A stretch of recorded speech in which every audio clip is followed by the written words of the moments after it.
Hi mga mama, welcome back to my channel. So, today, andito ako sa may Manila Beach.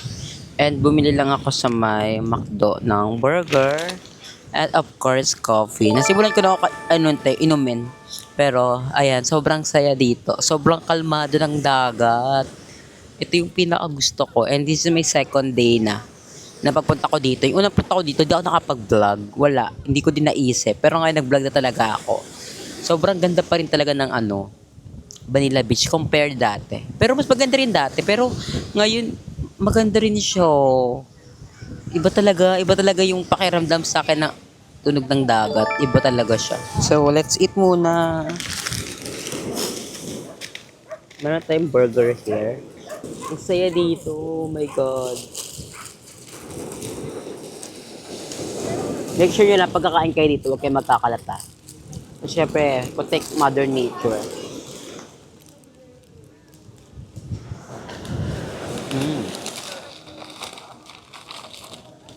Hindi ko alam kung narinig niyo yung alon o hindi.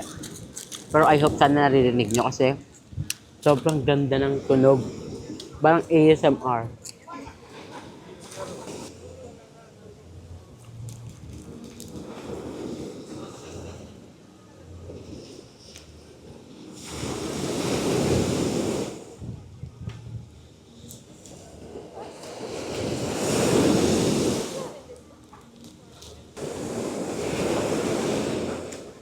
Mm.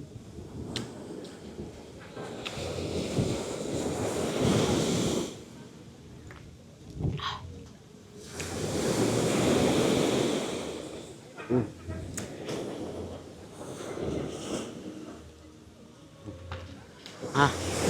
Pasabog. Alam nyo, sana may ganito rin sa Manila, no? Para di ka nababiyahe ng malayo.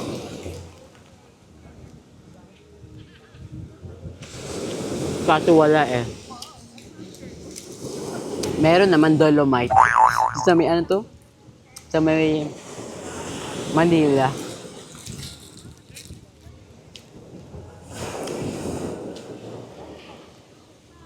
Mm. Kaso ngayon parang high tide. Parang high tide ngayon.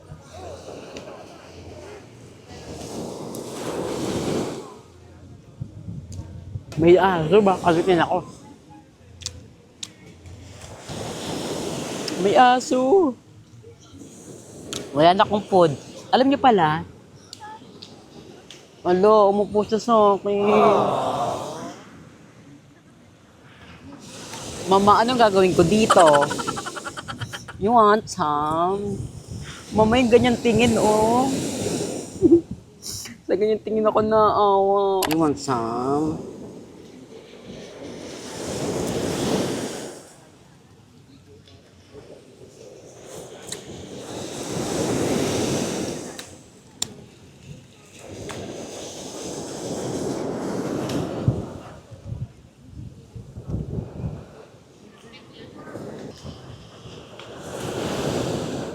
I'm not harmful.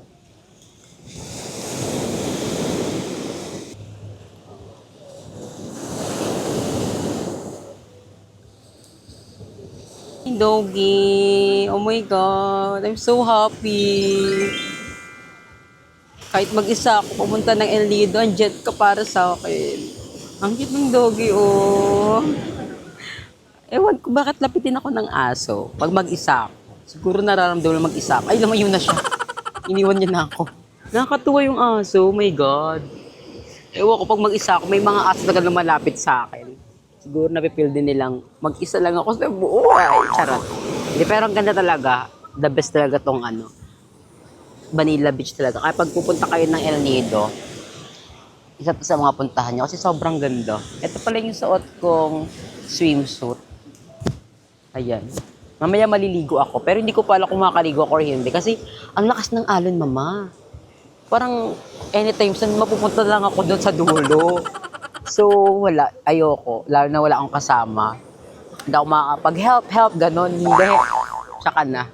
Pero ang lakas ng alon, hindi to pwede sa akin. Lalo na hindi ako man lumangoy. Dapat talaga din ako sa mga kalmadong dagat lang. Pero kung mga ganyan, malakas yung alon. Hindi to pwede sa akin. Malala yan.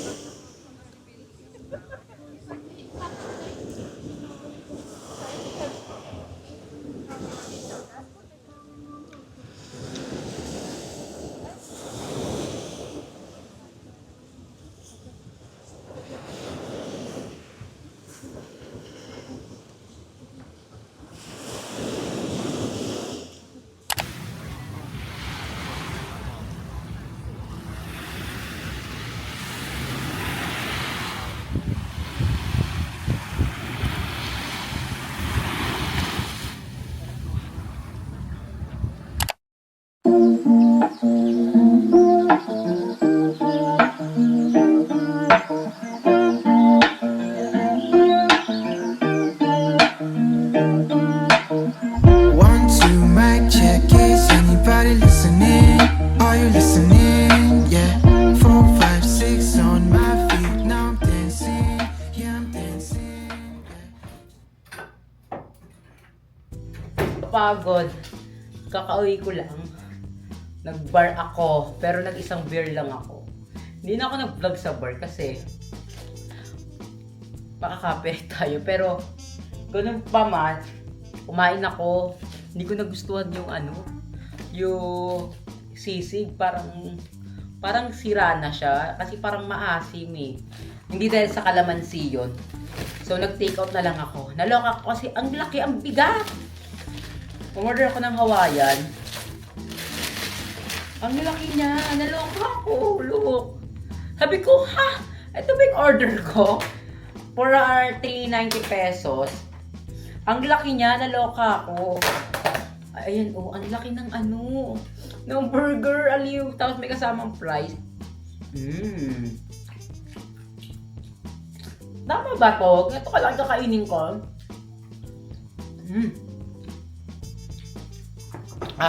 Wait na. Ganito yung masarap kumain. Kapag may amats-amats ka ng alak. Ang laki ng burger. Tama ba to?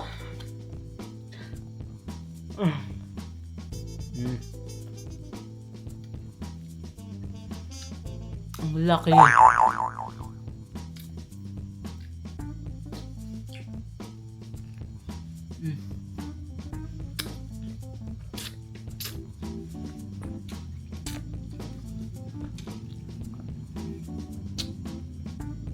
Ang bigat.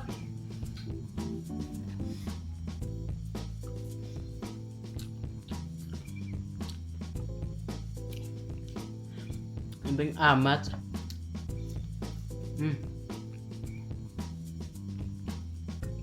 Alas stress na. Anong oras na ba? 4 na pala. 4:04. Wait lang. Yung pangat ang itsura ko. Hindi ako maganda tingnan dito.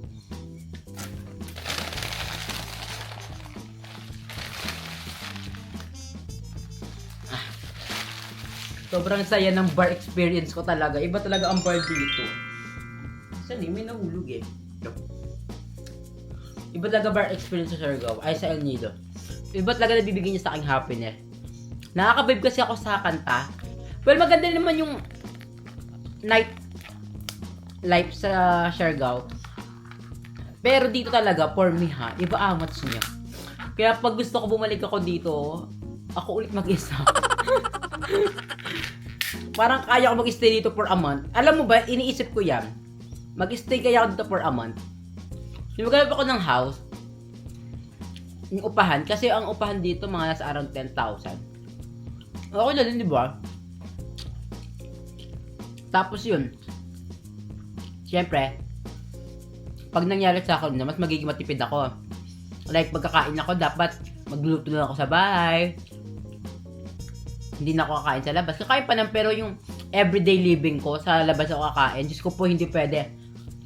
Lalo na ang mahal na mabilihin dito. Hindi ko afford dun.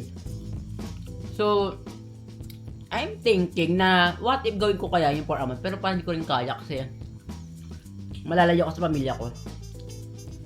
Lalo na ang layo ng El Nido sa Cavite, ay sa bahay namin sa Las Piñas, di ba? Ang layo. Hindi naman siya like Cavite na kapag gusto ko umuwi sa bike, makaka-uwi ako anytime soon. Eh dito hindi naman magagawa yun. Pero thinking ako, legit. Parang andito yung puso ko sa El Nido. Pero yun. Kakain na muna ako. Maliligo, papahinga. Kasi naantok na ako. Ang laki ng burger. Laro. Hindi tama yung burger. Ang laki talaga niya. Sobrang laki. Like, wow! Ganon. Di ko pa natikman yung patty. So, let's see kung worth it ba yung patty. Baka kasi eme-eme malaki lang pero di naman worth it, di ba?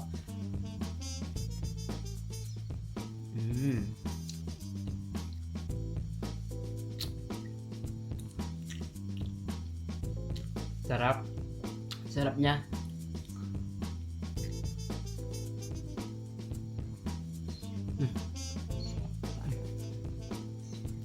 Ayoko na. Natulog na ako. May maliligo muna ako. Bye na muna. Adios.